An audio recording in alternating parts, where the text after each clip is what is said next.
ताज़ा तरीन वीडियोस के लिए चैनल को सब्सक्राइब करके बेल आइकन और ऑल नोटिफिकेशन पर क्लिक करें ताकि आपको मिले हर अपडेट सबसे पहले।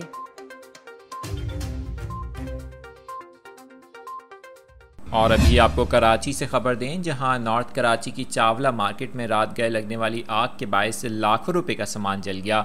चावला मार्केट में पथारों में लगी आग ने देखते ही देखते इतराफ़ की दुकानों को भी अपनी लपेट में ले लिया, जबकि फायर ब्रिगेड की 6 गाड़ियों ने आग पर काबू पाया। मुतासरा मार्केट में 100 से 150 के करीब पथारे मौजूद थे।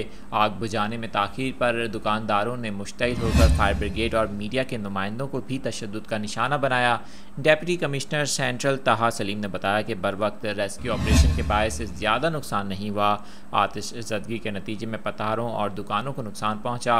आग लगने की वजह ताहाल मालूम नहीं हो सकी। वाक़ये में किसी जानी नुकसान की इत्तला नहीं मिली।